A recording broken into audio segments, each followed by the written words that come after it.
नरेंद्र मोदी के होते हुए चीन ने लद्दाख में भारत की जमीन पर कब्जा कर लिया।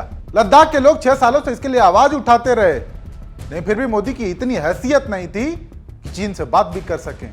यह बात कोई और नहीं बल्कि खुद मोदी के करीबी और बीजेपी के कद्दावर नेता सुब्रमण्यम स्वामी कह रहे हैं। और इतना ही नहीं, बीते दिनों लद्दाख में जो हुआ उसके जिम्मेदार अमित शाह हैं, उन्हें इस्तीफा देना चाहिए। चाइना को कहेगा तो जब चाइना बोलेगा कि जब तुम मुख्यमंत्री थे तुमने जो भी किया उसका हमारे पास वीडियो है, वो दे देंगे। ये सुनकर आप लोगों के मन में सवाल उठ रहा होगा कि सुब्रमण्यम स्वामी अपने ही नेता पर सवाल क्यों खड़े कर रहे हैं। तो ये तो कुछ भी नहीं है। लद्दाख तो लद्दाख, स्वामी ने तो यहां तक खुलासा कर दिया कि मोदी चीन से आखिरकार डरते क्यों हैं, लाल आंख क्यों नहीं दिखा पाते। जब मोदी चीफ मिनिस्टर थे वो 10 बार गए। जब चीफ मिनिस्टर रहे 9 साल और 10 बार चाइना होकर आए।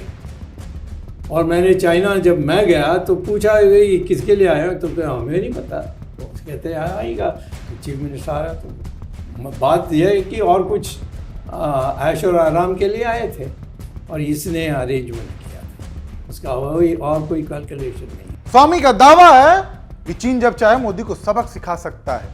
चीन के पास मोदी के गलत कामों के वीडियोज हैं और जब चाहे उसको लीक कर सकता है। मोदी जब गुजरात के सीएम थे तो उस वक्त तो कई बार ऐश करने के लिए चीन गए और मोदी के ऐशो आराम का सारा इंतजाम कोई और नहीं बल्कि आज के विदेश मंत्री एस जयशंकर करवाते थे, जो उस वक्त चीन में राजदूत थे। मोदी चीन में जो जो हरकतें करते थे उसके सारे दस्तावेज और वीडियो चाइना के पास हैं। स्वामी के दावे वाकई हैरान करने वाले हैं। और हाँ, सुब्रमण्यम स्वामी कोई साधारण नेता नहीं है, केंद्रीय मंत्री रह चुके हैं, अर्थशास्त्र और कानून के जानकार हैं, वकालत करते हैं। ऐसे में उन्होंने जो खुलासे और दावे किए हैं वो वाकई चौंकाने वाले हैं। लेकिन इन दावों की हकीकत को आज तथ्यों के साथ विस्तार से समझते हैं। चीन भारत की सीमा पर कब्जा कर रहा है, लेकिन मोदी की हिम्मत नहीं कि इनका विरोध कर पाए। स्वामी के ऐसे दावों की जब हमने जांच की तो पता चला कि यह सच है कि नरेंद्र मोदी जब गुजरात के मुख्यमंत्री थे तब उन्होंने कई बार चीन का दौरा किया।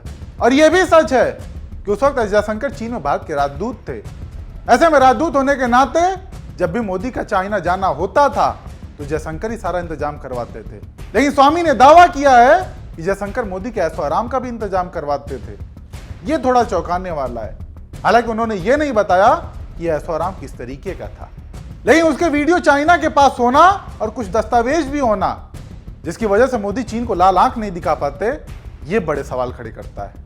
चाइना को कहेगा तो जब चाइना बोलेगा कि जब तुम मुख्यमंत्री थे तुमने जो भी किया उसका हमारे पास वीडियो है, वो दे देंगे। जब मोदी चीफ मिनिस्टर थे वो 10 बार गए।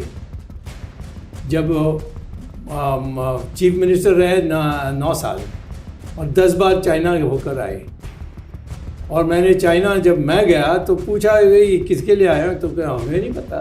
तो कहते हैं आएगा तो चीफ मिनिस्टर आया। तो बात यह है कि और कुछ ऐश और आराम के लिए आए थे और इसने अरेंजमेंट किया था, उसका और कोई कैलकुलेशन नहीं। भारत चीन बॉर्डर पर चीन ने कई बार हिमाकत दिखाई, लेकिन मोदी की तरफ से कोई करारा जवाब नहीं आया।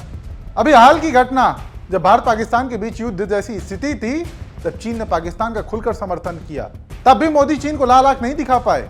गलवान की घाटी में भारत और चीन के सैनिकों के बीच हिंसक झड़प हुई, हमारे 20 भारतीय जवान शहीद हुए। इस घटना के बाद कई लोगों ने सवाल उठाया कि प्रधानमंत्री मोदी ने चीन को लाल आंख क्यों नहीं दिखाई। ऐसे में मोदी जी का बयान आया कि ना कोई हमारी सीमा में घुसा और ना ही घुसा हुआ है। न वहाँ कोई हमारी सीमा में घुस आया है, न ही कोई घुसा हुआ है। हमारे जवानों का बलिदान व्यर्थ नहीं जाए। और इसके बाद विपक्ष का कहना था कि मोदी जी ने यह बयान देकर चीन को क्लीन चिट दे दी है।